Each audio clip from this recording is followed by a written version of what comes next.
안녕하십니까. AI 신뢰 거버넌스의 박교수입니다. 최근 국내 언론에서 EU AI법에 관한 흥미로운 해석을 보았습니다.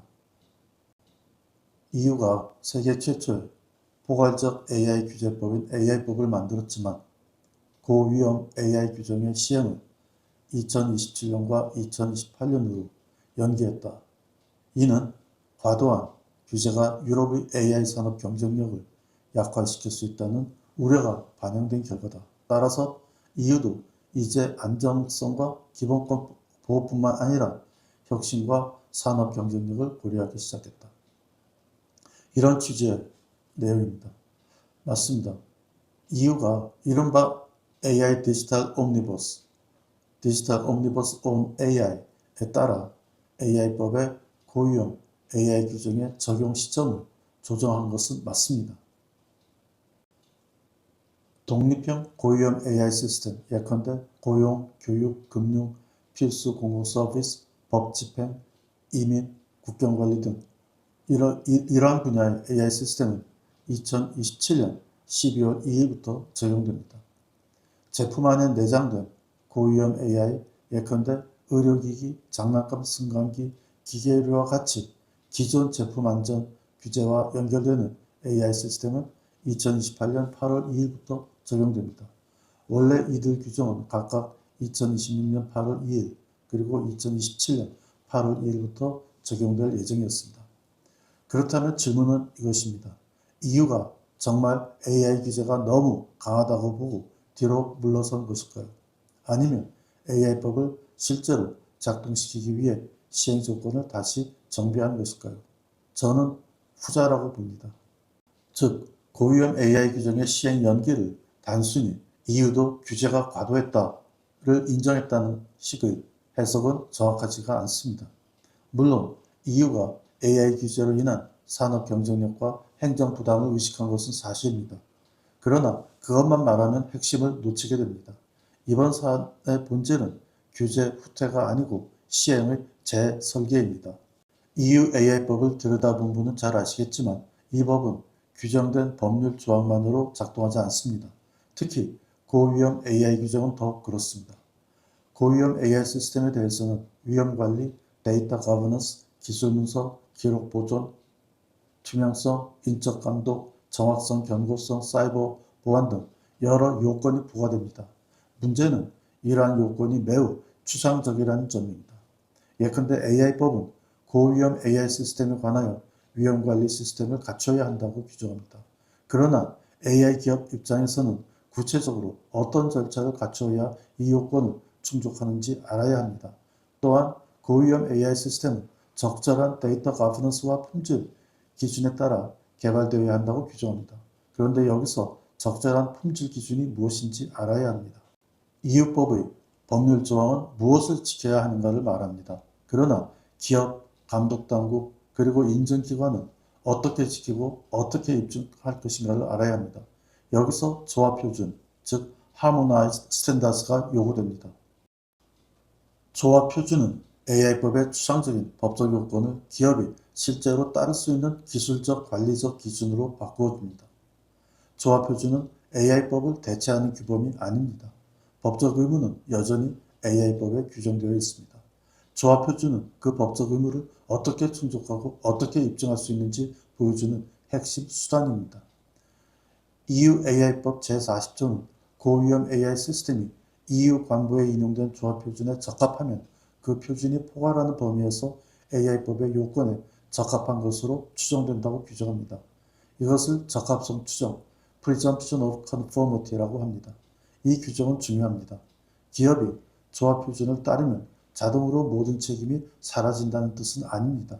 그러나 적어도 그 표준이 다루는 위험관리, 데이터 거버넌스, 기록보존, 투명성, 인적감독, 정확성, 견고성, 사이버 보안 등의 요건에 관하여는 AI법에 적합하다는 강한 법적 출발점을 갖게 됩니다. 예를 들어 위험관리 표준은 고위험 AI의 위험을 어떻게 식별하고 분석하며 완화하고 출시 후에도 계속 관리할 것인지를 알려줍니다. 데이터 거버넌스 표준은 훈련, 검증, 시험, 데이터의 품질, 대표성, 편향, 오류를 어떻게 관리할 것인지 다룹니다. 이런 표준이 있어야 기업은 AI법 준수를 위해 구체적으로 무엇을 준비해야 하는지 알 수 있습니다. 또한 회원국, 감독당국도 어떤 기준으로 집행할지 알 수 있고 인증기관도 무엇을 기준으로 적합성 평가를 할지 알 수 있습니다. 반대로 조합표준이 아직 EU 관보에 인용되지 않았다면 AI법의 법적 요건은 이미 존재하지만 기업이 무엇을 준비해야 그 요건을 충족한 것으로 볼 수 있는지, 감독당국과 인증기관이 무엇을 기준으로 이를 확인할 것인지가 여전히 불확실하게 됩니다. 바로 이 점이 고위험 AI 규정의 시행 시점을 조정한 중요한 이유입니다. 그런데 조합표준의 채택이 늦어지고 있습니다. 이것은 단순한 행정지연이 아닙니다. AI법의 추상적인 요건을 실제 평가 가능한 기준으로 바꾸는 작업 자체가 매우 어렵기 때문입니다. 위험관리, 데이터 품질, 기록 보존, 투명성, 인적 감독, 정확성, 경고성, 사이버 보안은 모두 고위험 AI의 핵심 요건입니다. 그러나 AI의 성능과 위험은 데이터, 사용 맥락, 운용, 즉 디플로이먼트 환경에 따라 달라집니다. 같은 AI 시스템이라도 의료 분야에서 사용될 때와 고용 분야에서 사용될 때, 금융 분야에서 사용될 때의 위험은 다릅니다. 따라서 정확성, 편향, 경고성, 인적 감독, 사이버 보안을 하나의 숫자나 단순한 체크리스트로 정하기 어렵습니다. 게다가 표준 문안이 만들어졌다고 바로 AI법상 조합표준이 되는 것도 아닙니다. 유럽표준화기구가 표준을 만들고 EU, 유럽위원회가 이를 검토하여 EU 관보에 인용해야 비로소 적합성 추정의 효과를 가지게 됩니다. 따라서 조합표준의 지연은 규제 포기의 문제가 아닙니다. 법적 요건을 실제 평가 기준으로 전환하는 과정의 현실적인 지연이고 AI법의 충실한 적용을 위한 준비 과정이라고 보아야 합니다. 또 하나 중요한 점은 EU AI법의 집행이 EU 차원의 AI 사무국, 즉 AI 오피스만으로 이루어지는 것이 아니라는 점입니다. 범용 AI 모델에 대해서는 EU 차원의 AI 사무국이 중요한 역할을 합니다. 특히 시스템적 위험을 가진 범용 AI 모델에 대해서는 AI 사무국의 감독과 집행 역할이 중요합니다. 그러나 고위험 AI 시스템의 감독과 집행은 기본적으로 회원국의 소관 당국이 맡습니다. 회원국은 시장감시당국을 지정하고 적합성 평가기관을 평가 지정 통보하며 감독하는 통보당국을 두어야 합니다. 이 적합성 평가기관이 EU 유럽위원회와 다른 회원국에 공식 통보되면 AI법상 Notified Body, 즉 통보된 인증기관이 됩니다. 여기서 인증기관은 일반적인 민간의 인증업체가 아닙니다. 고위험 AI 시스템이 AI법상 요건에 적합한지 평가할 권한을 공식적으로 인정받은 적합성 평가기관을 말합니다. 이 구조가 제대로 작동하려면 기준이 필요합니다. EU AI법의 준수를 위하여 기업은 무엇을 준비해야 하는가를 알아야 합니다. 회원국 감독당국은 무엇을 기준으로 위반 여부를 판단할 것인가를 알아야 합니다.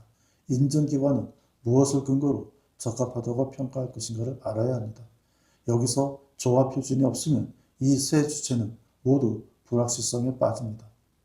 따라서 고위험 AI 규정의 시행 연기는 단순히 기업의 규제 부담을 덜어주기 위해 적용 시기를 늦춘 것은 아닙니다. 고위험 AI 규정이 실제로 작동하려면 기업만 준비해서는 부족합니다. 회원국의 감독당국, 통보당국, 인증기관도 함께 준비되어야 합니다. 이번 고위험 AI에 관한 규정의 시행 연기는 바로 이러한 집행 인프라를 정비하기 위한 시간이라고 보아야 합니다. 특히 제품 내장형 고위험 AI의 경우 문제는 더 복잡합니다. 의료기기, 기계류, 장난감, 승강기처럼 이미 기존의 제품 안전 규제를 받고 있는 제품에 AI가 들어가는 경우 AI법만 따로 적용되는 것이 아닙니다. 기존 의료기기 규칙, 기계류 규칙, 장난감 안전 지침 등과 AI법이 함께 작동해야 합니다. 예컨대 AI가 의료기기의 안전 구성 요소로 들어간다면 기존 의료기기 규칙의 인증체계와 AI법의 고위험 AI 요건이 어떻게 연결될 것인지 정리되어야 합니다. 그렇지 않으면 기업은 같은 제품에 대해 중복 인증을 받아야 할 수 있고 감독당국은 어느 기준을 어떻게 적용할지 혼란스러워질 수 있습니다. 따라서 제품 내장형 고위험 AI 규정의 시행 시점을 늦춘 것은 단순한 규제 완화가 아닙니다. 기존 제품 안전 규제와 AI법의 관계를 조정하기 위해 필요한 시간이라고 보아야 합니다. 여기서 국내 일부 해석의 문제가 드러납니다. EU도 AI 규제가 과도하다고 보고 후퇴했다는 설명은 절반의 진실입니다. EU가 경쟁력과 행정부담을 고려한 것은 맞습니다. 그러나 그보다 중요한 것은 고위험 AI 규정이 실제로 작동하기 위해 필요한 조합표준, 적합성 평가체계, 회원국 감독당국의 준비가 아직 충분하지 않다는 점입니다. 법률 조항만 먼저 시행한다고 좋은 규제가 되는 것은 아닙니다. 좋은 규제는 세 가지를 갖춰야 합니다. 첫째, 보호해야 할 가치가 분명해야 합니다.